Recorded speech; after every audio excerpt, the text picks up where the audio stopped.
Bear down, Chicago Bears. Guys, it's getting real interesting right now. If you like the Chicago Bears, you've got to love what you're seeing.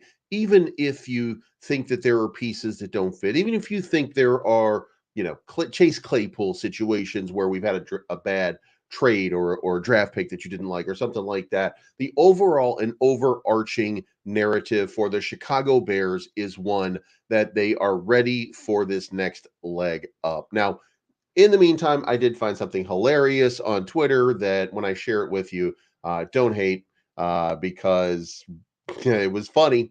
But there's also a report coming out. The Bears have lured Ted Cruz away from the Kansas City Chiefs as part of the communication department. And he's going to be a chief administrative officer and an assistant to and special advisor to the president CEO. So he'll be working with Kevin Warren. Also, the Bears are now apparently, we're going to dig into this, deciding between Roma Dunze and Brock Bowers if they are available at number 9. So the Bears may have, despite reports previously, decided against Marvin Harrison Jr., and they might be looking at making a move still to protect Caleb Williams. And by the way, I do want to say that, in this situation, the one thing that the Bears have done as a disservice to every single quarterback, and when I show you the tweet, you're going to love it.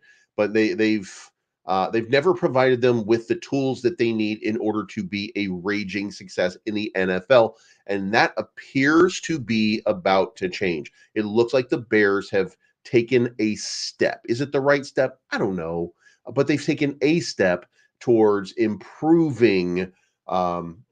Everything around the quarterback so that the quarterback legitimately has an opportunity to succeed. And guys, look, Justin Fields came into a bad situation.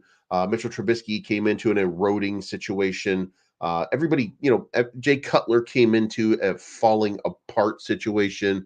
We've not had a lot of success in that position. And of course, no 30 touchdown quarterback ever in Chicago. So we have a long and storied history of underachieving in this regard. So make sure, by the way, if you like this type of content, you hit the like button on the way in. Helps push me up in the algorithm, and it does me a service. I provide the content to you. You hit the like button for me. If we could do that, it's almost like we're, hey man, what you need? Just need a like, man. You know what I mean? So anyway, let's kick it off with what really represents the biggest news of the day, and that is Ted. Oh my God, I just about to say Terry Crews. Ted Cruz has been hired as the special advisor. Here's the report here. He's been hired as the special advisor to the president, CEO, and chief administration officer for the Chicago Bears. Now, his duties, he's worked in the NFL for 26 years, during 10 of which he was a captain of the league's Super Bowl public relations staff. He has vast experience working with a variety of coaching staffs and is well regarded across both leagues and league circles. With salary cap guru Brant Tillis leaving Kansas City, this means that Kansas City is getting bled for all of their elite talent in their front offices. So it's going to be interesting to see.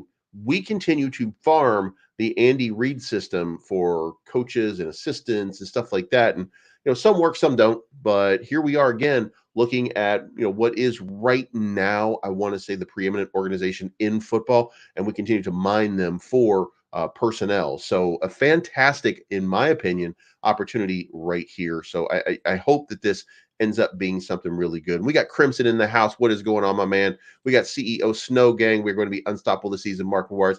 Dude, you do not have to tell me that. I'm the one that's been telling everybody that. And a lot of people are a little bit nervous about it because there are still pieces that are not in place. But I just feel like things are right. And by the way, this is for the first time in a very long time. And I'm going to say this. If you go back and look at my old tweets, if you go back and look at everything that I've said about the Chicago Bears since the beginning of last season, I said that the Chicago Bears will steadily improve as the season progresses, and the team that we see at the beginning of the season will not match the team that we see at the end of the season. That they will be enormously upgraded. Now, of course, I had Justin Fields locked in as quarterback at that point. There was no discussion about Caleb Williams, and I thought they would continue to grow from there. And I don't think that it really matters, and I'm convincing myself of that. But I don't think that it really matters. I think Caleb Williams is going to step in, and the Chicago Bears just don't miss a beat when it comes down to it. First of all, not to disrespect Justin Fields in any way. He did underperform, but not to disrespect Justin Fields, but it's going to be a different sort of offensive strategy right now, one more geared towards this passing game that we really need to get implemented. This is something that Luke Getsy, of course, should have had. Had Luke Getsy had this, it would probably be a little bit different right now. I mean, Caleb Williams, if he were around for Caleb Williams, something like that, more geared towards that type of offense. So Shane Waldron coming in, running this two tight ends, this is going to be a different team than we've seen before. This is going to be a team that throws the ball a lot. And DeAndre Swift fits in very, very well with that whole premise. Again, I do think Khalil Herbert, there's some things that are going to happen. But the important thing, God damn it, I said Terry Crews again. Ted Cruz is the new president's special advisor. So shout out to him for getting the job done. Shout out to him. But now let's talk about, this is what the report is that's coming out right now. So this came out this morning, and basically it says the Bears are likely deciding between these two pass catchers at number 9. There's no doubt the Bears are drafting Caleb Williams at number 1 at this point, but the bigger question has been what they're going to do with the 9th pick, especially considered there will be several options when that pick rolls around. According to insider Tony Pauline, this is an NFL insider, if Chicago goes pass catcher, the decision with the number 9 pick comes down to Brock Bowers and Rome Odunze. Sources say if the Bears go pass catcher with the 9th pick, it will come down to Bowers or receiver Rome Odunze. Bowers will be in Chicago on Tuesday for an official visit a couple days ago with the franchise. So he was one of the official 30 visitors. Pauline noted that Bowers is drawing the most interest from the Chargers, the Titans, the Bears, and the New York Jets. So now the question would become, what happens at the number 4, Marvin Harrison, or do the New York Giants move from 6 to 4 and take another quarterback? But then that leaves number 5, which is the Chargers. Who do they go for? Malik Neighbors, possibly. Joe Alt is going to be on this radar. Then you have the Tennessee Titans, and of course you have the Bears, and then the New York Jets at number 10. He noted that Bowers likely won't get past the number 10 selection with the New York Jets. At first glance, the first thing Chicago needs right now is another tight end with Cole Kmet and Gerald Everett in place. The last thing, I'm sorry. But adding Bowers would not be the worst thing. Plus, a new offensive coordinator does run a lot of 3 tight end sets. What would be most interesting is if both Bowers and Odunze are still on the board at number 9, who would Chicago value more for their young quarterback? Now, I want to say, just for me, Gerald Everett's 2 years. Cole Kmet, I think, is 3 years at this point. Rome Odunze seems like the best option because you'd have him for at least 4 years before you'd have to pay that, before you have to tag him or get the option year out of it. So I do think that Rome represents the best option. Plus, Keenan Allen is here for 1 year. I don't know that we're going to pay what he's going to want in order for this to be a successful multi-year thing. So I feel like maybe getting a game-changing receiver, and again, Malik Neighbors, Marvin Harrison Jr., Malik Neighbors, Marvin Harrison Jr., Rome Odunze.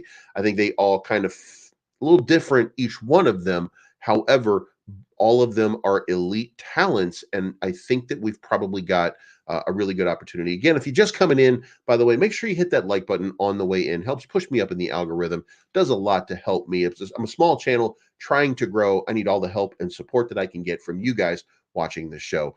So now, we've eliminated the mystery of the number 1 pick. Now we're on that number 9 pick. And by the way, when I got to my draft, I'm going to tell you what happened to me today at the number 9 pick when I got there. Again, the reason that I did what I did, and I'm going to point this out to you, what I did was I took, because we were looking at that article, I said, well, you know what? Let's just go with this. We're going to take Marvin Harrison again. Now we're going to move down. We're going to do something with the 9 pick. And at the number 9 pick, when I got there in my draft today, I had Rome Odunze and Brock Bowers available at number 9. So what did I do?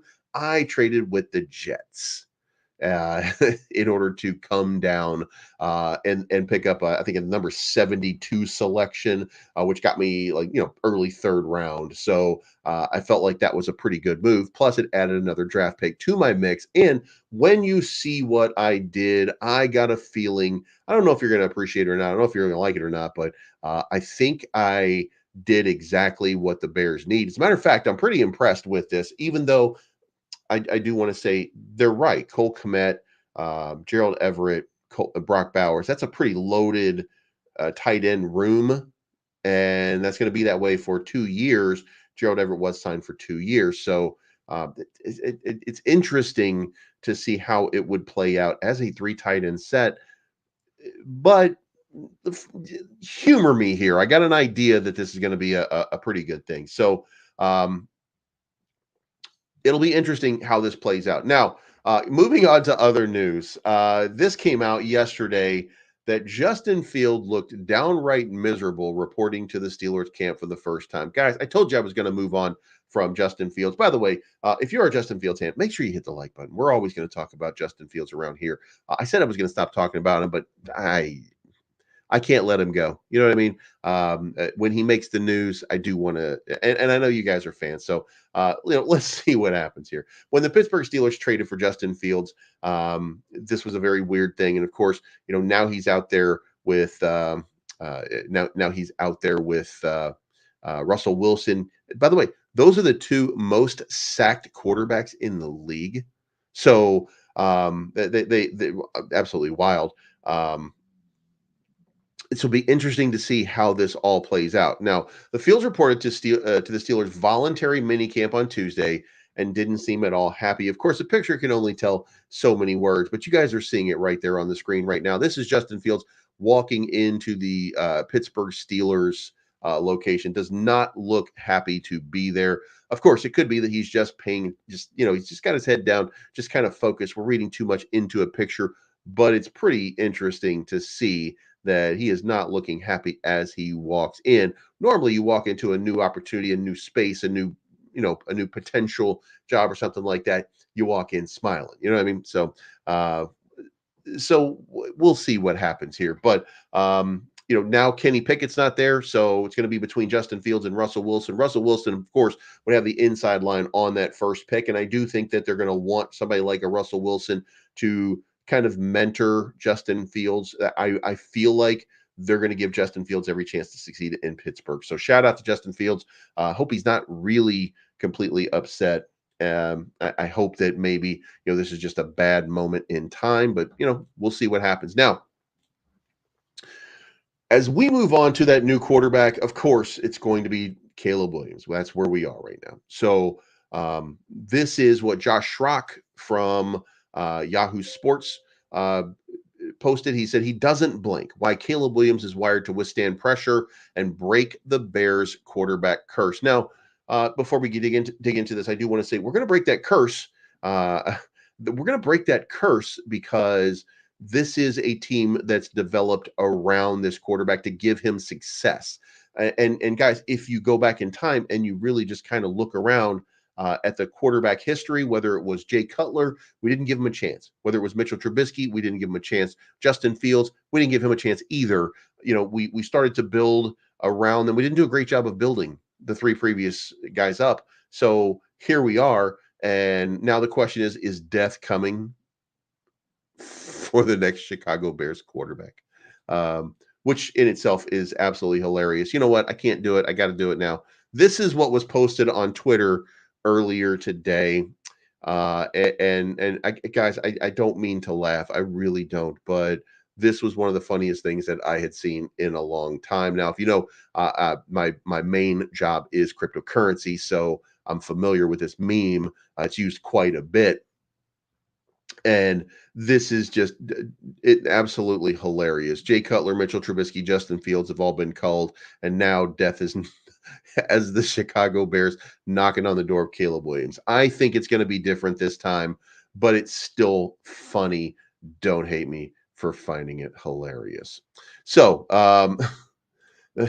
anyway, so Josh Schrock says this: Caleb Williams has succeeded as an individual and as a leader for the team as long as he's been under center. He led Gonzaga High School to the 2019 Washington Catholic Athletic Conference Championship as a high school sophomore, taking down DeMatha with a Hail Mary that sparked legend. He burst on the college scene as a freshman at Oklahoma, where he entered the Red River rivalry against Texas in a relief of Spencer Rattler and led the Sooners to a 55-48 comeback win over the Texas Longhorns. He went 5-2 as a starter at Oklahoma before transferring to USC, where he led the Trojans to an 11-3 record and won the Heisman Trophy. Winning is in his DNA, which is what made the 2023 season so challenging for the 22-year-old quarterback. He was constantly under siege. The defense struggled to get off the field, and the offensive attack often relied on Williams playing hero instead of operating within a structure. They got off to a 6-0 start on the back of his playmaking ability, but a 3-interception performance in a loss to Notre Dame sent the Trojans back to reality. A week after struggling with Notre Dame, Williams and the Trojans dropped a 34-32 heartbreaker to the Utah Utes, forcing Williams to confront a type of season that he had never dealt with. And after the loss at Utah, he met with Coach Lincoln Riley to discuss the direction of the season and how he'd have to approach a different type of adversity in his final collegiate season. Lincoln sat me down after maybe our loss to Utah, and he sat me down and he said, either you grow for something like this or you keep feeling like this and you stay where you are. The Trojans would lose 3 of their 4 final regular season games to finish at 7-5. Williams' collegiate career ended with a 38-20 loss to UCLA, during which he was sacked 4 times and pressured for the entire game. So it wasn't the swan song that he hoped for with USC. He entered the season as a favorite to repeat with the Heisman. Instead, he trudged through a season that fell short of expectation, which caused him to navigate a season of adversity. Having that adversity, however, instead of lighting the college football world on fire, gave NFL teams, especially the Chicago Bears, the opportunity to see how he dealt with this important part of failure. So if you consider this guy is growing up before our eyes, and we're not seeing it because we're not there, but we're watching him kind of evolve, if you will, into. And by the way, guys, if you haven't already, make sure you hit that like button. It helps push me up in the algorithm. The more people come in here, the less people watch dumb shows that are not awesome like me. So there have been quarterbacks in the past where they are undefeated for 3 years. They have a bunch of first round picks surrounding them at all times. So it's a projection of how they handle discomfort and how they handle pressure, is what Ryan Poles told NBC Sports Chicago. So seeing some of these guys go through hard times is important because now you can actually talk about it and listen to them and kind of go back and, okay, what can I kind of do to get better? How can I handle certain situations better? There are so many lessons learned in that. It just makes me feel comfortable where if you're in a situation like that, the kid is going to come out the other side, because if not, they can often crumble. And he's not crumbling. Caleb Williams is coming out in what appears to be a stronger fashion and in a stronger way. At least I hope. At least that's what it looks like.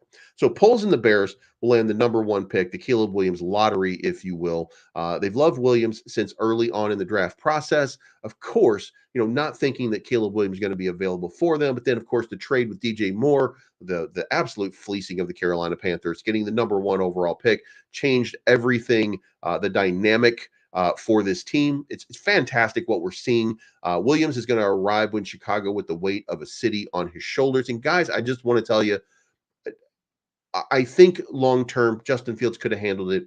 I think he did very well as a um, uh, a citizen, if you will. He didn't have the greatest football career in Chicago, but he handled all the pieces, the adversity. He handled everything with a great amount of professionalism. And I think that I think Caleb Williams is kind of made up of the same stuff. Caleb Williams is already rich. He's already vastly wealthy. He's already made something like $23 million while he was in college. So this guy is not coming into the league with no money. He's not broke. He's not going to get spoiled by having, the number 1 NFL contract. I don't think that these are things that matter to him. I think what matters to Caleb Williams is winning. I think what matters to Caleb Williams is being the best. I think that we're feeling something a little different here not just him feeling the best, because I think Justin Fields felt the same way. I think Mitchell Trubisky felt the same way. I think Jay Cutler felt the same way. The difference here is we have the team around him that's going to set him up for better success. Now, I will be honest with you. I think that this would be better.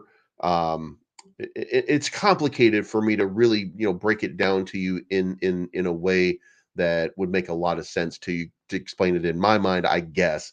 But I think that if Justin Fields would still be here if we didn't have Caleb Williams as the number one pick. And I think that they were starting to build around Justin Fields to try to give him the talent that he needed in order for him to be successful. But it wasn't coming fast enough. We couldn't get that receiver last year. We couldn't get the right pieces in place. We couldn't get another tight end. We still had problems on the defense. There were pieces. The team was not ready. Well, now the team's ready to start competing at a higher level. We saw it at the end of last year. We're going to see a lot more of it this year. Now, in the other piece to this is Caleb Williams, unlike Justin Fields, and look, love him, but there were some flaws in his game. Caleb Williams is constantly looking downfield. He's constantly looking to make the play. Receivers are going to love Caleb Williams, and I think that that's very important. I think it's very important to know that DJ Moore, Keenan Allen, Tyler Scott, maybe even Colin Johnson. Who knows? I don't know if he's going to make it off the practice squad, but these guys are going to love Caleb Williams because he's going to be looking for him. Gerald Everett, Cole Kmet, these guys are going to love Caleb Williams because he's going to make them look like stars if he gets the chance. Well, that leads to the offensive line. What does the offensive line look like? Well, we've upgraded the offensive line, not just by making a move, which we did do. We got better at center. Did we get fantastic at center? No, but we got better at center. Braxton Jones is going to be a year better. Nate Davis is probably going to be a little bit more focused. He did have some problems last year. Guys, make sure you hit that like button on the way in, though.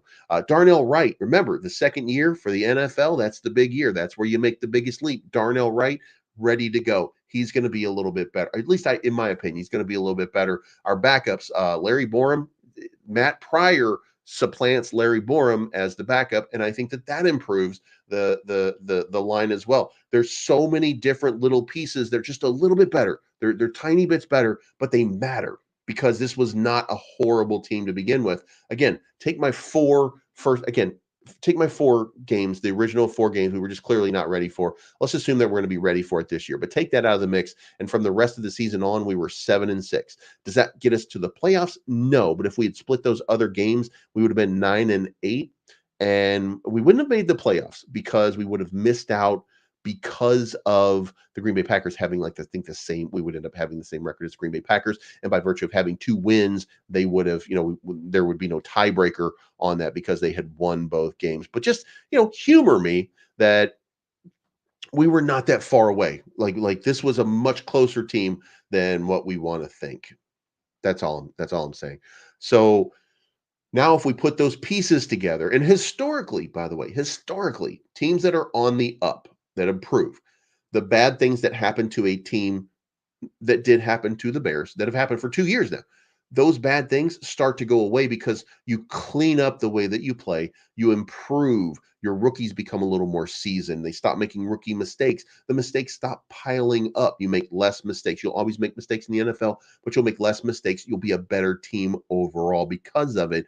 And when you've upgraded, and we did upgrade, as horrible as it is for me to say this, we did upgrade the quarterback position. So I think all of these pieces in place are going to make this a better team. And Don Burr, I don't give a shit if the Detroit Lions go 15-2, as long as those 2 losses are to the Chicago Bears. Well, I do actually care if they go 15-2. I don't want to see them do that because I want to make the playoffs. I want to make sure that we're in the playoffs. But we're going to annihilate you guys this year. This is going to be the tough out. I know it was a tough out last year. This is going to be a much tougher out, in my opinion. And I don't think the Detroit Lions improved significantly enough to offset the improvement that the Bears made. Just my opinion. Is the quarterback upgrade enough? Well, the quarterback upgrade included a wide receiver upgrade. It included a tight end upgrade. It included a center upgrade. So is it enough? yeah, it's enough to make a big difference on this team. Now, I'm giving credit to Caleb Williams for being better than, an average quarterback. He's a number one guy. He's got a lot of potential. We've seen how he plays. And by the way, I'm going to say something. This is going to sound really weird. Mitchell Trubisky's Pro Football Focus grade coming out of college was 70. Caleb Williams is 67.4. Mitchell Trubisky graded out higher at 70. The problem was Mitchell Trubisky only played for a season. We had no idea what he was really like or how he would deal with adversity or anything like that. And we saw that with Caleb Williams, which is why I think that Caleb Williams is just a little bit more ready for the success of the NFL than somebody like Mitchell Trubisky, who's still trying to find his way around the NFL and hasn't found his way. He's back to backing up Josh Allen again in Buffalo this year. So, you know, sometimes things just, sometimes they're wrong. But the more I watch Caleb Williams, the more I think they're not really wrong about Caleb Williams. I think his size is an issue, but is it a giant issue? Nope. I don't think it's a giant issue. I think this guy he's got a certain level of talent and a level of poise that will make this team a lot better. Make sure you hit that like button, by the way, on the way in if you like this content. The arm accuracy, and here's the thing right here. Williams will arrive in Chicago, and the arm talent, accuracy, and playmaking ability are not up for debate. The word generational has been thrown around about Williams since he took the job from Spencer Rattler at Oklahoma, but it takes more than physical gifts to make it in a league that chews up and spits out even the most talented prospects without bias. Pressure comes with being the number one overall pick. It's part of the package. Every NFL quarterback deals with adversity. Both of those will be amplified with Williams when he enters Chicago, that will have astronomically high expectations and will crush him if he starts to fall short. That Williams will have to win over a veteran locker room that was a vocal supporter of Justin Fields only adds to the challenge he'll face starting next month on OTAs. And by the way, I don't think that that's going to be as big a problem as what we see. I think there's a level of humility while maintaining some confidence that Caleb Williams is going to have. They're going to joke with him. They're going to mess with him. They're going to give him a hard time because you're going to mess with your rookies, right? However, those who have coached Caleb Williams believe he is uniquely equipped to handle those challenges, not because of the talent that resides in his right arm, but because of the makeup of what's between his ears. You take a kid that pretty much the bulk of his life and all of high school, he was waking up at 4 or 5 o'clock in the morning, going to the gym, working out on his own, organizing a group of guys to go catch for him, or organizing a group of guys to go work for him. I mean, that's not something that you coach. That's something that someone has a passion for and enjoys doing and wants to do. And that's what you're getting with Caleb Williams. This kid's getting up every day, morning, day after day after day after day, because of hopes of one day being able to play on the stage and being able to fulfill that dream. I mean, that tells you about the mentality and the character and the passion that he has for the game. And that is a quote from Dennis Simmons, the USC passing game coordinator, who also coached him at Oklahoma and came over with Lincoln Riley. USC head coach Lincoln Riley recruited Williams to Oklahoma and then brought him to USC. And he says, Lincoln Riley says, from an adversity standpoint, I mean, taking over halfway into a freshman year at Oklahoma, after not being able to play a senior year of high school and then moving to a new school, a new conference, a new group of guys, kind of knew everything, and facing those things head on, I think shows you how he handles adversity.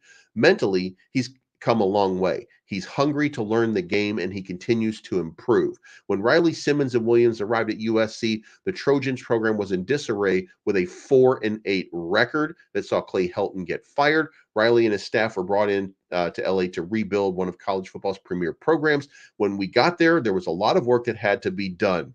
Caleb, to his credit, really helped set the culture for what we wanted to build. He set the standard and held himself to the highest standard on the team, and it wasn't easy. He's not used to losing, and it's hard on him sometimes. You have to think coming back the season after you win the Heisman, the pressure is immense. Then you lose a game or two, and it really ramps up for him to find a way to fix it. He never let it crack him. He was always the same guy every day. He embraced the pressure and the responsibilities of being that guy. When things get tough, he doesn't blink. When he faces it on Sundays, he'll embrace it and come out on the other side. It's who he is.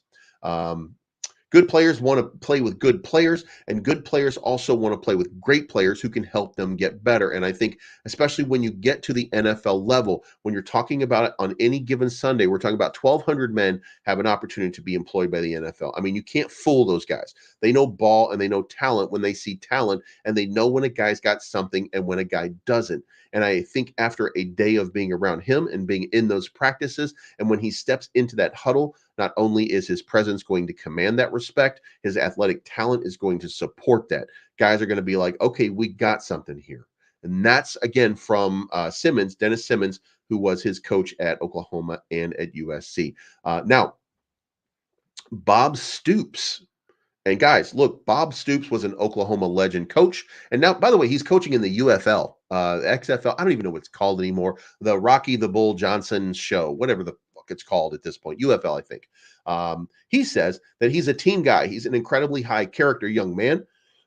The team matters to him. And, by the way, Arlington Renegades of the XFL. That's where it is. And, he wants to win one game for everybody that was in the locker room, at least at that point. Tells you he's a team guy who cares about winning. He's a winner. Wherever he goes, he will win. This is the guy that we are bringing in. Okay. This is the guy that's going to take us to that next level. Thank you for the $2 bomb. We got CEO Snow Gang with Caleb is going to own the Packers. He loves Packers. I would really love to see them beat the Packers. Let's hope. And by the way, if you haven't already, make sure you hit that like button on the way in. Helps push me up in the algorithm, gets more people watching, more eyes on the prize, if you will. And by the way, if you do super chats or anything like that, by the way, then that also helps push it up in the algorithm. And I appreciate that so much. Helps me continue to do the stuff that I do. But the point is, Caleb Williams it has this opportunity as a generational prospect, if he really is. I'm still not convinced. I'm sure that he's a good quarterback. That's what I'm sure of. So I'm going to stick with that for the moment. Now, the Bears have a bona fide number one receiver in DJ Moore, and they added Keenan Allen. Cole Kmet is also there with Gerald Everett and running back DeAndre Swift, an improving offensive line and an ascending defense. And Williams should face a soft landing in Chicago. Still, the spotlight will shine brightly on him. The weight is going to be immense. Being the Bears starting quarterback and being a curse breaker, that's going to be crazy. Now, an NFL coach on condition of anonymity says pressure and expectation are nothing new to Caleb. I don't know if there could be greater expectations that he puts on himself.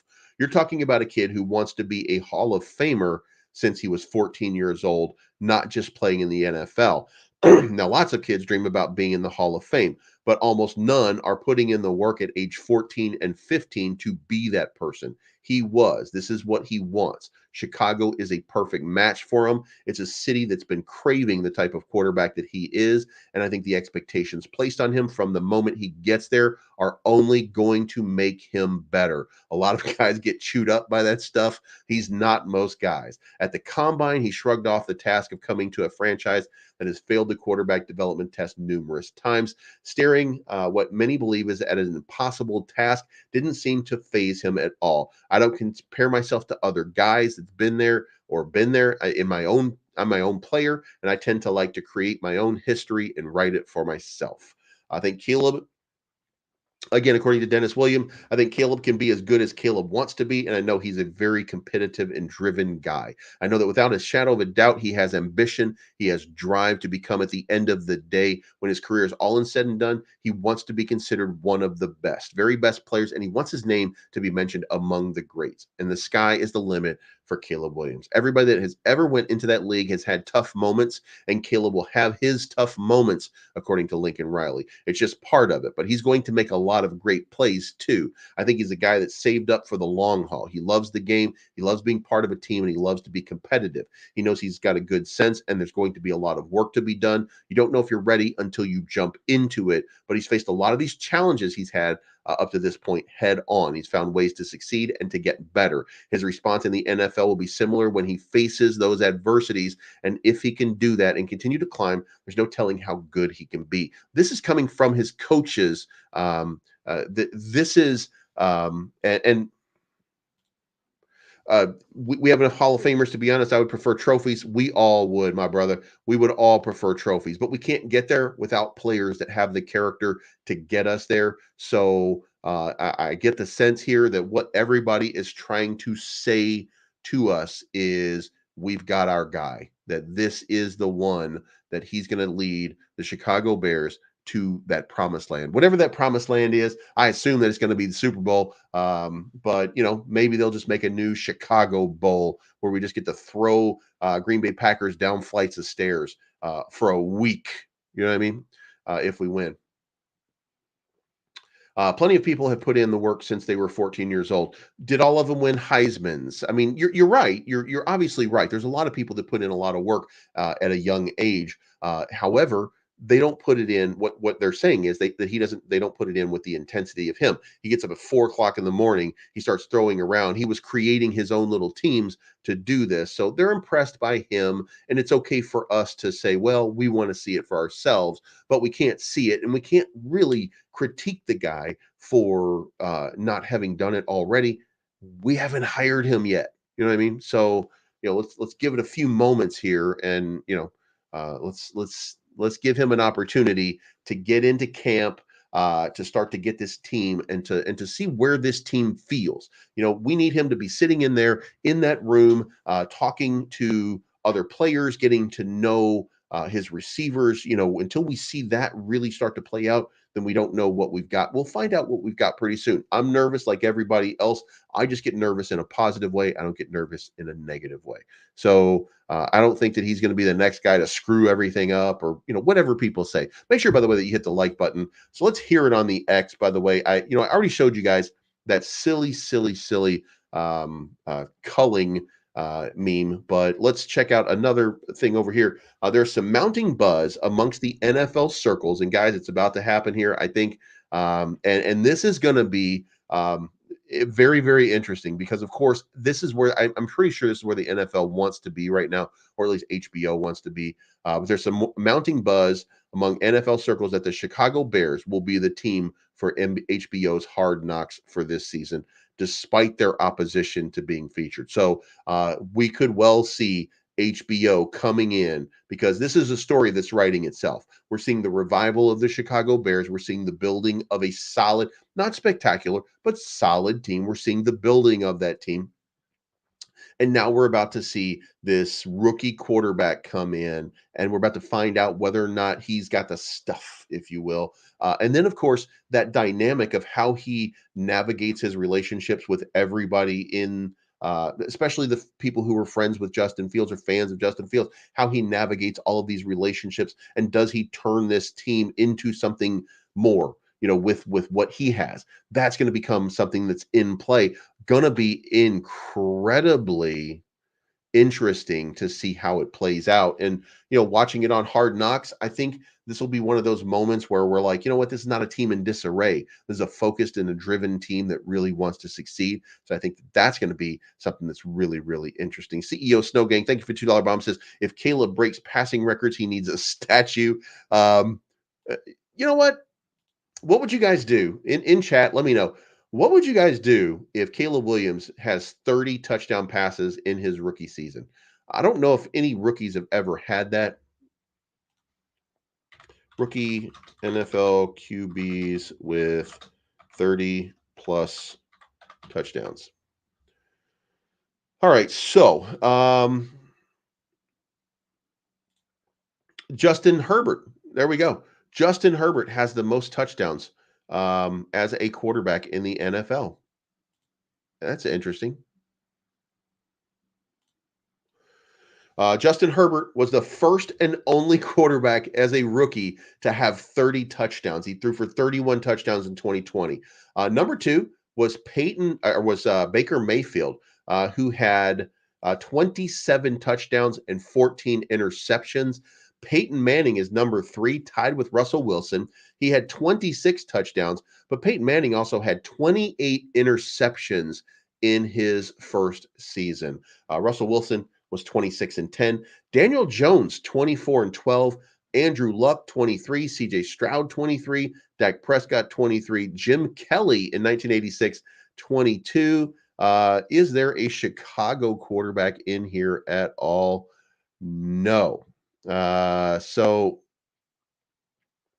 there's your rookie quarterback so far. Justin Herbert is the one with 31 touchdowns.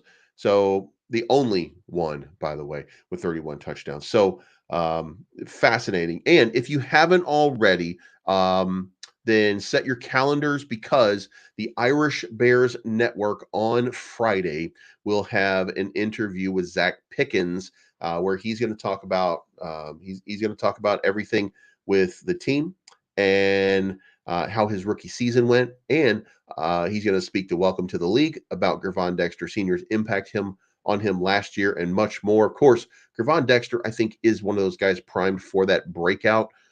So, when we don't get some of these fantastic defensive linemen that you would love to see, that's why I'm not concerned, because I think Gervon Dexter really represents a significant player who could be poised for a breakout. And by the way, Crimson, Gervon Dexter, Darnell Wright, Tyreek Stevenson, these rookie players, they got a lot of playing time. These guys right here, if they do that second season bump, if they get better, we're plugging a lot of holes. I just want to say that. I think that the Chicago Bears have plugged a lot of holes that this team had in a pretty good way.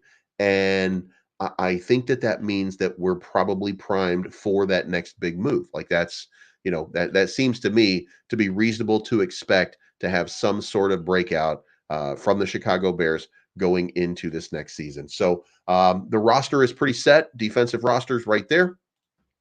Offensive roster, still waiting to see who the picks are in the NFL draft. Now we do have Caleb Williams. It should be obvious at this point it's Caleb Williams, but if again, if these guys have that big leap, and look, if Braxton Jones has the leap again, he did have some time off for an injury, but if he has the next big leap and Darnell Wright has the next big leap, fingers crossed on that. I don't know whether or not Braxton Jones is going to continue to improve. I know that the team likes him, but you have to like him when you draft him, that kind of thing.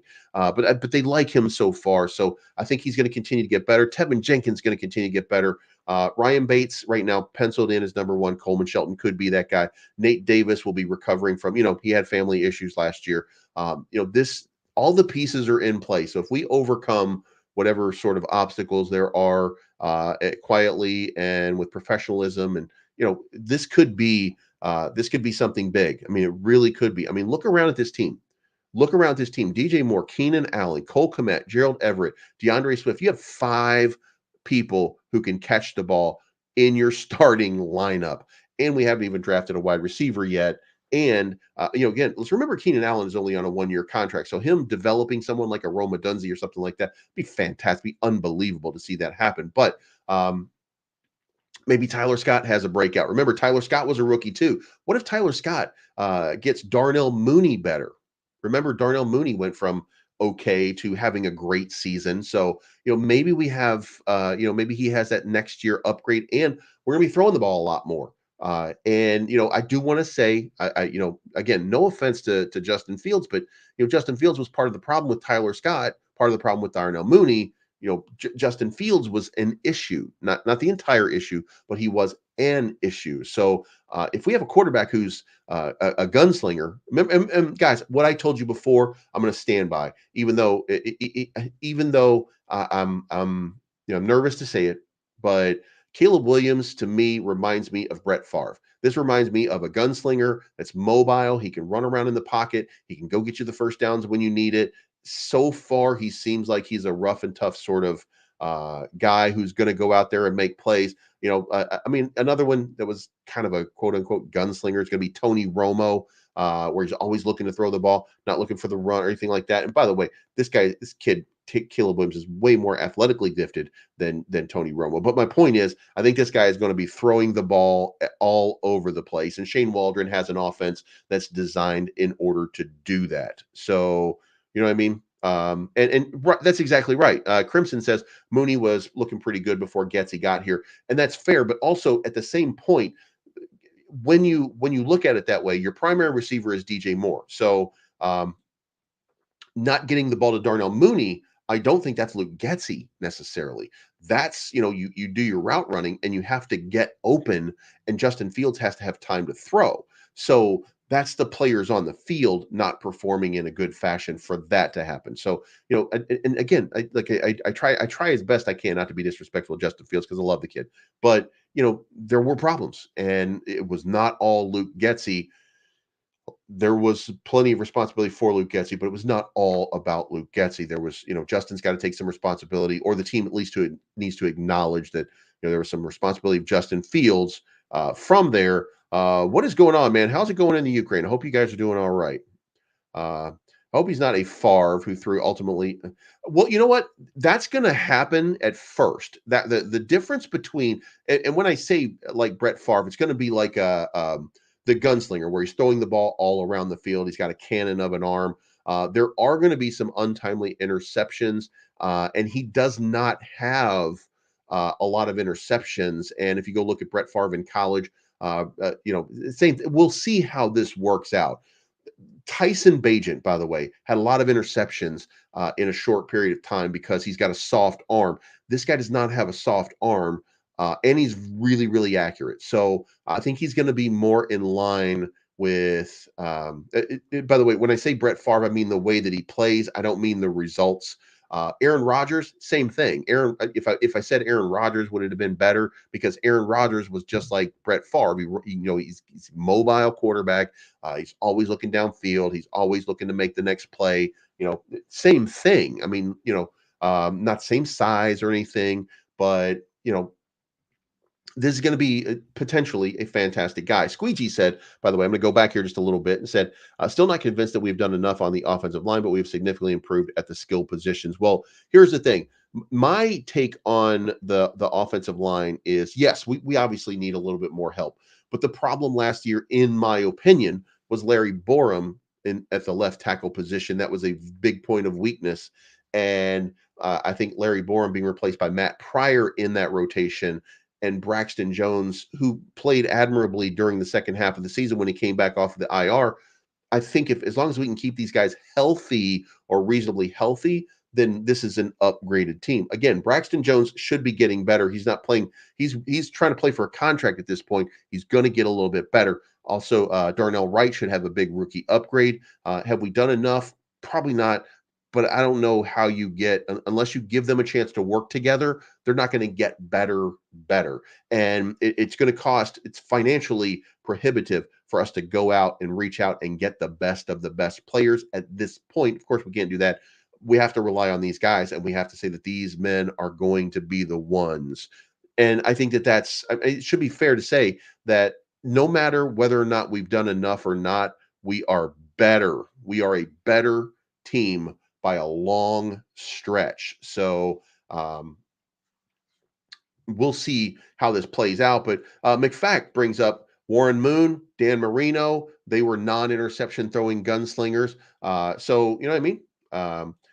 Did the Bears do any changes to help prevent or treat injuries? Now, you know what? I don't know the answer to that. I would say having a new staff might, but I'm just kind of throwing a positive spin on a question that I don't have an answer for.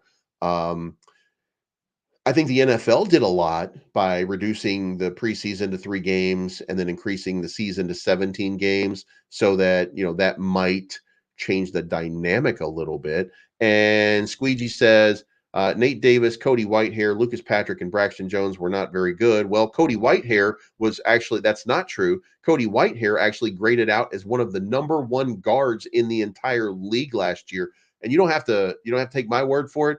Go look it up on NFL or ProFootballFocus.com. Cody Whitehair's grading at guard was one of the best. Lucas Patrick, you're right about that. And Braxton Jones was also actually pretty good at the end of the season. Nate Davis also graded out pretty well. So when we're looking at it, what we're doing is we're taking one mistake that a guy made and turning that into his entire 17-game season. And that's not fair to them.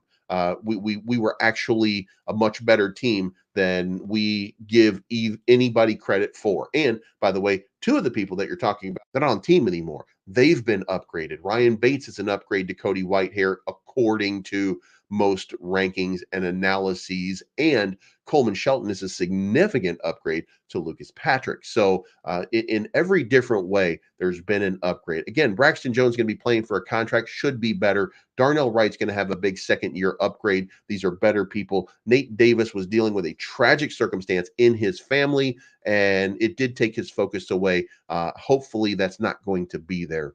So, maybe we'll see something better. How do you think Caleb is going to be on a reading NFL?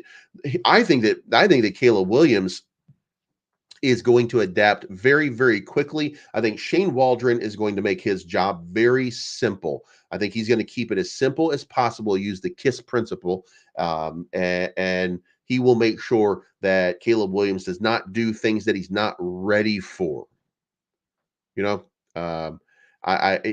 We'll see how he develops. But here's the thing: the one problem that you're looking for in a quarterback is staring at your target. The one reason that you knew Justin Fields was going to be an easy pick was because he stared his receiver down, and you could swat the pass down. Remember, he only had 60% completion. It was not what he was doing in college, but he was nervous. He was, I think Justin Fields just was in his own headspace, if you will, in some way, and was staring down receivers and stuff like that. Go watch the tape on Caleb Williams. I don't want to tell you what to think. Go watch the tape on Caleb Williams. Don't just go look at 3 interceptions at Notre Dame and say, "No, that's the guy right there. That's the one that's going to be the number 1 pick." Go watch the full tapes. Go spend 20 minutes. I did a video the other day, 8 minutes long, of plays for Caleb Williams. Only about 1,000 people watched it, by the way.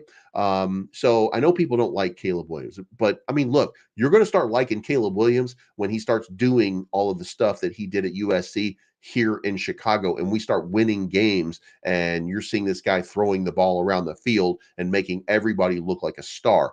But I think the answer to it is, there's going to be some disguises. He's not familiar with all the defensive strategies. He will have an adjustment period. This is going to be his rookie season, and no matter how good he is, he's still going to be a rookie.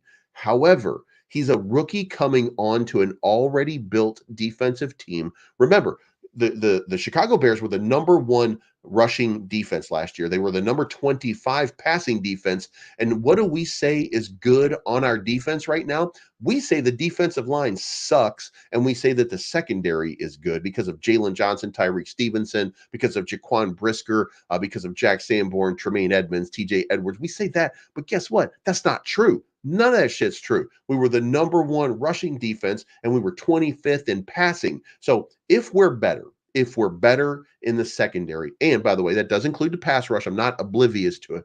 If we have a better pass rush, which again, DeMarcus Walker, I got to keep giving him credit because DeMarcus Walker stepped up towards the end of the season, did not have a great season, but towards the end of the season started to step up.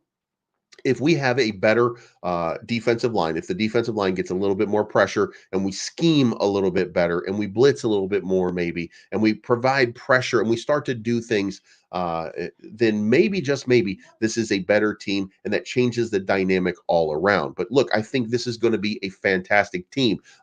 They're going to be so fantastic. Every one of you guys are going to want to hit the like button for me. You know what I mean? Like, make sure you hit that like button on your way in. If you're just watching and lurking and you can't find it, pull over to the side of the road or whatever it is you got to do, and just make sure you hit that like button for me, because that like button is so important, pushing me up in the algorithm. So, but I think that this is going to be it's going to be.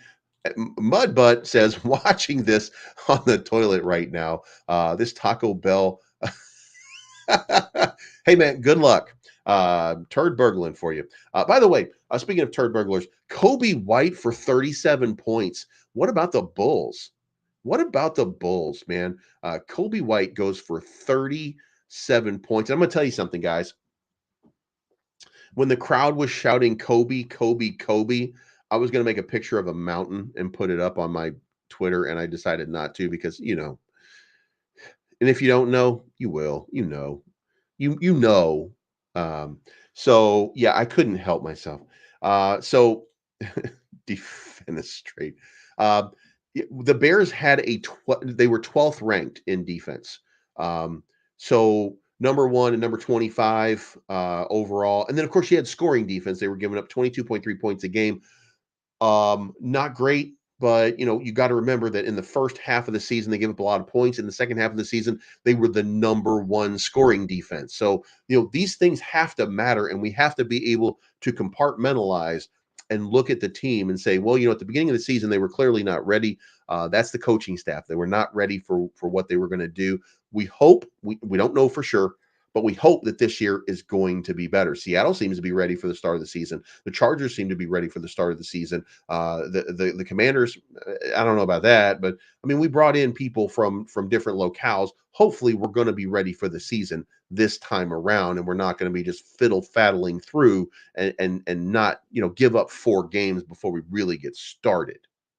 You know what I mean? Like I think that we're going to be better, but we'll see. We're going to need to find out whether or not that is the case. But the important thing is, if we are, and again, I have every reason to think that they I think the team got the message. I think the coaches got the message. We did not get out of the gate strong. We're gonna have to get out of the gate strong this year. I think these coaches are aware of that. I think everybody knows what needs to happen at this point, and now it's just a matter of execution.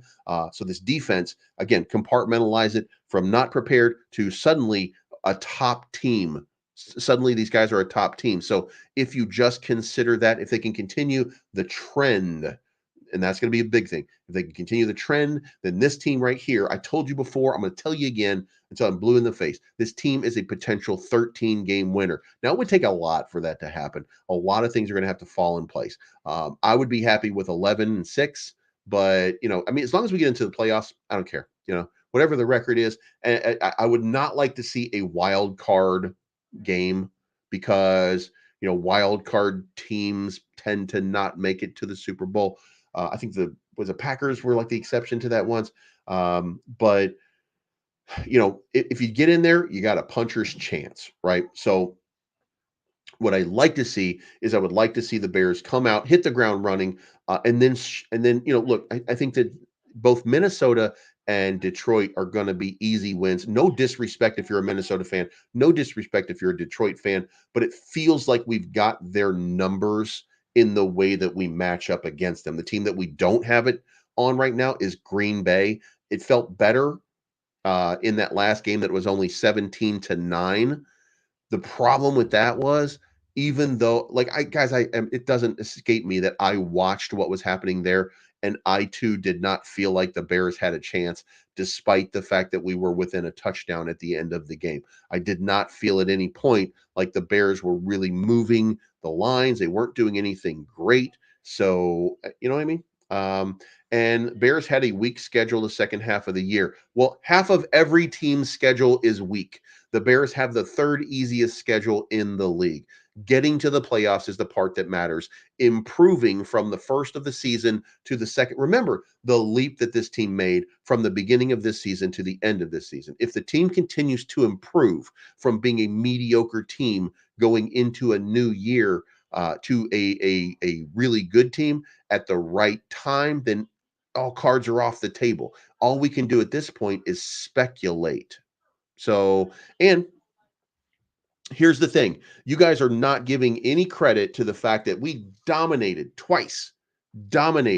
the Detroit Lions. The Detroit Lions were one half away from being in the Super Bowl, and I don't know why you guys are so reticent to give that credit and to dismiss that. Look, we did give up a ridiculous amount of points in 4 minutes and 54 seconds.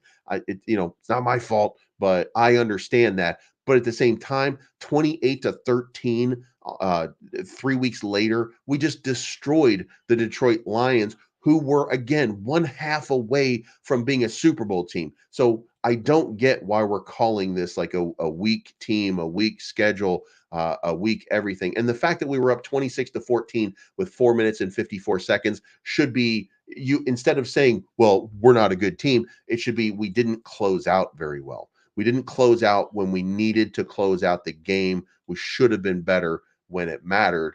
But I mean, when you break all of this shit down, I mean, just consider. By the way, the Browns were a playoff team, and we barely lost to the Browns. You know what caused us to lose to the Browns? Robert Tonyan with a drop pass, Darnell Mooney with a drop pass. Again, this was not, we're not this ineffectual, horrible team. So, was it a weak schedule? Sure. Sure. But also, if we had played these weaker teams at the beginning and we had gotten lucky and gotten some wins, how well would we have matched up with, let's say, the Chiefs? It would have been better. Would have been great. Would have been better. How good would we have matched up with the Chargers? Well, probably wouldn't have given up 30 points. I mean, the point is, things changed over the season. This team got better. And I agree. I agree that the final game was embarrassing. The final game, um, again, even though like we were right there, we were within a touchdown of tying the game, but it never felt like it. It never felt like it that we were really going to do that. And you know why it didn't feel like it? Justin Fields. I got to be the one to say it because nobody else wants to say it. The reason it didn't happen was because we didn't have the reliance and the faith in Justin Fields to go out there and toss the ball around. We ended up trying to run the ball. We only threw the ball 10 times. After Justin Fields started 6 of 6, he ended up I want to say 11 of 16. So we stopped throwing the ball. For what reason? I have no idea. Well, part of the reason was because Detroit controlled the clock, and then when we did get the ball back, we went 3 and out way too many times. So, I guess there is a reason for it. But, we should have been out there balling out and letting it all hang out. And we were not. And we should have been, and I have no excuse for that. Now, we don't have the schedule yet. We don't know exactly how it's going to line up, but let's go through and let's do right now to close this out my draft for the day. So let me tell you what I did. Number one, I took Caleb Williams with the first pick overall in the 2024 draft. The Chicago Bears select Caleb King Williams. So that was a good one. And then at number 9, here's what happened. I got to number 9, and at number 9, Rome Odunze and Brock Bowers were both available in my draft. So what I did was I went through the trade proposals, and the Jets were offering to swap me the 9 and the 10, and they were offering me the number 72 pick. So I took the number 72 pick on that, and then they also offered me the number 111 on it. And to be fair, Crimson, why another pass catching tight end? Um, I don't know. I'm going by the rumors right now. And then what happened was the Jets moved up to number 9 and they took Roma Dunze. So then I took Brock Bowers because what I was doing was I was going with what I was hearing from the Bears, which is that they were looking at Brock Bowers or Roma Dunze. And by the way, 3 tight end sets is something that Shane Waldron likes to run a lot. So if we had these 3 elite guys, then that makes up for the fact that we don't have an elite wide receiver. So anyway, that gave me the number 72 and the number 111 picks in that move. So what I did then was at number 72, I took Cedric Van Pran Granger, who is rated as the number 4 overall center in the draft. Got him in the third round at number 72. And then at number 75, I took Kieran Amagaji at offensive tackle out of Yale. And then I picked up number 111. And with number 111, I went out and I got one of Caleb Williams' favorite targets, which was Brendan Rice. So now we've got in the case it's needed. I don't know that it's needed specifically, but now we've got the replacement for Tyler Scott, and Brendan Rice is familiar with Caleb Williams. This would actually give Caleb Williams a little bit of a friendly advantage, if you will, early on in the season at getting accustomed and used. He will have an outlet guy whose routes he's familiar with, who he's got a synergy with and he's friends with. This would actually help him out probably tremendously. And then at number 122, I took Brandon Coleman. So we took a 4-player draft and I turned it into a 6-player draft by just trading down the number 9 pick to the number 10 and taking Brock Bowers. So that's going to be an opportunity at this point. Do you think Alt or another tackle will be available at 9? If so, would you take them to replace Braxton Jones? To me, like, no. The answer to that would be if I could get Joe Alt at number 9, then I would be motivated to do that because Braxton Jones also has done a fairly decent job. Like, he is grading out pretty well as a left tackle, despite knowing that he needs some improvement. So he's trade capital, and he would give me some trade capital. So if Joe Alt's available at number 9, my opinion would be then you really, I don't think you have a choice but to take him. Again, my opinion. would be your number one guy at that 9 position if he were available. Of course, my number one guy is still going to be Marvin Harrison Jr., but if Joe Alt's available, you pick him, and then you use draft. Then you trade Braxton Jones during the draft, and maybe pick up an extra third round pick if you can get it, fourth round pick if you can get it, whatever you can get for Braxton Jones immediately, and you might even move Khalil Herbert at that point to see if you can get any draft capital so that you can pick up somebody later on in the draft as well. So I would prefer to see that move up to get Marvin Harrison, and then let's just see what happens after that point. And then maybe at number, and by the way, I don't have a problem taking Joe Alt. I don't have a problem passing on Rome Odunze. I don't have a problem passing on Brock Bowers, by the way.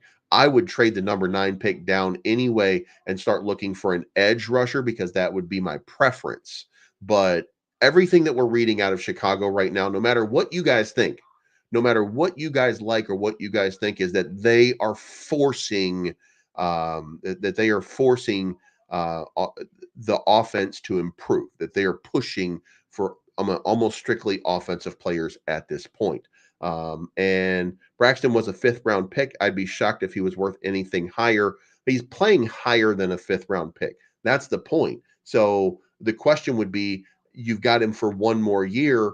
Any team that's got him for one more year and doesn't have to pay him big money and could get a good left tackle. Every team needs a good left tackle. So if you can get a good blindside guy, then you're going to go for him. So if you could make that trade, then he's worth a 3rd or 4th round pick in this draft. So he's performed above a 5th round pick expectation, and he's got a favorable contract. He's still in that rookie deal. So everything works out to the positive if you can move on from him. So that's an opportunity there. So again, so this is just completely offensive in this regard. I mean, cross your fingers that the defense does its thing. But I mean, here we are. Caleb Williams, Brock Bowers, again, and just like Crimson said, I'm doing this because that was the options, and that's what I was getting towards. But I would not want to take. I would prefer to drop down and do something about the defensive end position. Or Talise Fuaga is still out there. Olu Fashanu. Are maybe not out there, but potentially out there. As a matter of fact, I'll show you guys real quick before we close out, because we're getting to the end of the stream right now. But let's pop on the mock draft simulator, and you guys could really quickly, in fact, see exactly how this kind of shakes out. Just pop it in for a few rounds and just kind of see how the lay of the land, if you will. So we do a 7 round, and we do fast. And we're going to do Chicago, and we're going to pop this out. Now, I get a bunch of draft. There's a bunch of requests here. Everybody wants to trade the number 1. But first, we're taking Caleb Williams at number 1. Now, at number 9, what do we have? We have, if you look on the right over here, and here's my trade offers that I get, and they randomize. But Cincinnati with the 18 pick, Indiana with the 15 pick, and then the Las Vegas Raiders with the 13 pick. We're going to reject all of that right now for the purpose of just seeing what's available at the 9 position. So you have Caleb Williams, then you have Drake May, Jaden Daniels, then number 4 you have Marvin Harrison. Joe Alt goes to the Chargers at number 5. Malik Neighbors, Olu Fashanu goes at number 7, and then Dallas Turner at number 8. So what do you have left here? You got J.J. McCarthy, and of course we're not taking that, but you got Brock Bowers, you got Rome Odunze, you got Terrion Arnold, you got Luatu Latu, you got Talise Fuaga, you got Jared Verse, you got Quinlan Mitchell, Troy Fatanu, you got Amarius Mims, you've got some, you got J.C. Latham. You've got some big guys that are still available in this draft at this position. So, it becomes a question of what it is that you're going to do. So, do you want then Talise Fuaga? I think Crimson said he's probably more made for guard position than a tackle. But Troy Fatanu, Amarius Mims, maybe J.C. Latham. There's still some out here. So there you go. Now let's restart real quick. And I mean, you'll see it changes every once, it changes every single time so that things are different. But, again, we're going to take Caleb Williams with that first overall pick. Caleb Williams. Now we let the rest of the stuff go. And then as you can see from this one, we're going to get rid of those. Joe Alt came all the way down to number 8 here at the Falcons. There is a possibility that Joe Alt drops to number 9 because you have to consider this. Does this make sense? Caleb Williams, yes. Drake May, whatever. Jaden Daniels, yes. Marvin Harrison, and then the rest of this does not really make sense. Why is nobody taking JJ McCarthy in this? Even though JJ McCarthy at this point is grading out higher than Drake May in a lot of different draft analysis, and not just a few, a lot. So I get the sense here that New York needs a quarterback for sure. Mar- uh, I think Arizona is going to stick with Kyler, but you never know. They're in the same situation as Chicago. I think you're going to pay this guy $50 million to be 150-yard passer. You know what I mean? And then you got Atlanta Falcons. They got Kirk Cousins for this year, but I mean he's not going to last forever. Shouldn't you take JJ McCarthy? You know what I mean? Joe Alt represents, and Olu Fashanu goes before Joe Alt, by the way. So, it doesn't always make sense. But again, here we are. And we have Brock Bowers, Roma Dunze, Terrion Arnold, Luatu Latu, Talise Fuaga, Jared Verse, Quinion Mitchell, Troy Fatanu, Amarius Mims, JC. You have a lot of options here. So, when you're doing this, that's once this draft really gets started. And so we enter a solo draft one last time here, and we'll reject everything there. We're going to take Caleb Williams, boom, and then we're just going to let it ride to number 9. Now, I've got the option, and here's the thing. I've got the option, if I'm not looking for a receiver, if I'm looking for somebody later on, then I still have Brendan Rice out there that I can probably pick up with that 122 pick that we have.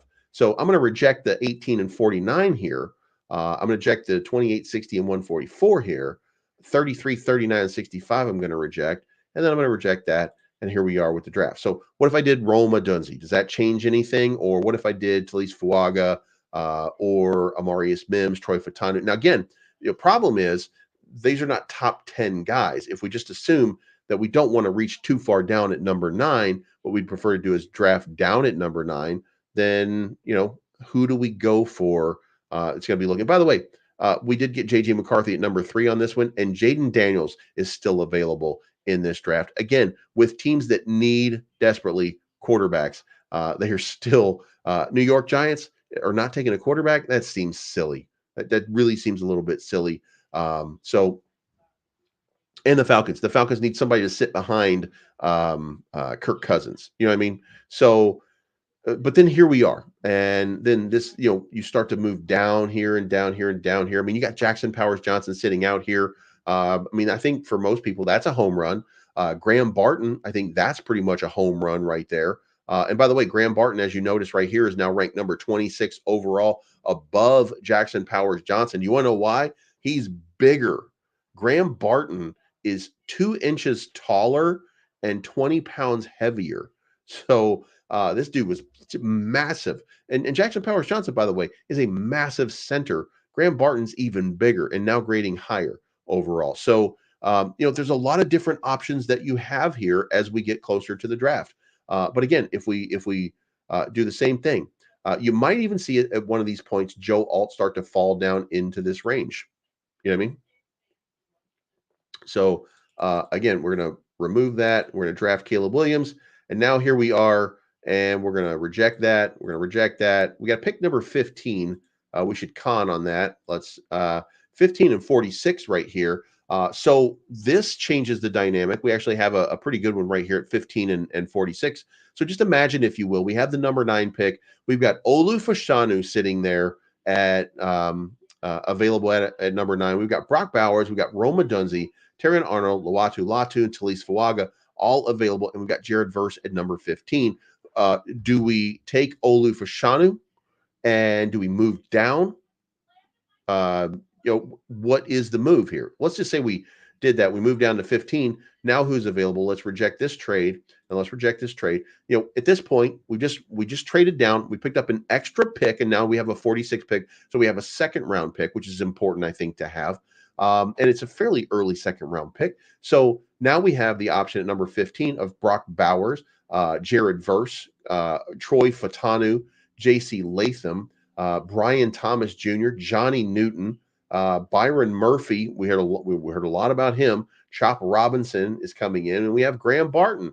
Well, you know what? Let's fix center right now. So we fixed center at the number 15 pick with Graham Barton. We're moving on from Jackson Powers Johnson because of what you just said, the concussion protocol. And now where are we? All right, now we've got number 46, Kingsley Suamatea from BYU, massive offensive tackle.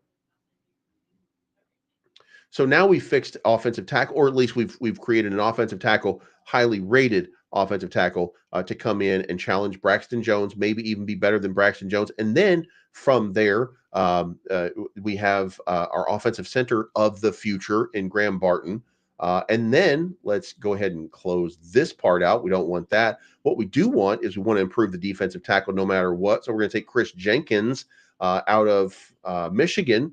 He knows what it's like to be a champion. And then we're going to cross our fingers that at number 122, we're going to be able to move down here just a little bit and bam, Brendan Rice. So now we've helped Caleb Williams by bringing him a familiar person. We've improved the offensive line dramatically with one little shift down. And then what does this end up looking like? Well, so this draft ended up Caleb Williams, Graham Barton, Kingsley Suamatea, Chris Jenkins, and Brendan Rice. I mean, guys, there is a possibility here that we can do a lot of interesting stuff here to shore up both the line, both lines, by the way, and still provide Caleb Williams with a receiver that he's going to be familiar with to get him started with as least resistance as possible in this upcoming season. So there's a lot that could happen here. Anyway, so that's it, guys. I appreciate it. Thank you so much for tuning in. I appreciate each and every one of you that take the time to come over here. I will ask you if you have, please watch the video. If you didn't watch it in its entirety, go watch it in its entirety. I think there's a lot of fascinating stuff, a lot of news that we came out with today, especially Ted Cruz and just a little history of Caleb Williams and why people are thinking that he's going to be special. And then if you will, hit that like button for me. It doesn't cost you anything. There's no pain involved there. Just hit that like button and help me out so this trends all day long and we get thousands upon thousands of views, and then I come in smiling for the next day and we don't have red everywhere because it got really red and spooky ooky here. So anyway, you guys have a good day. Bear down, and we'll talk to you.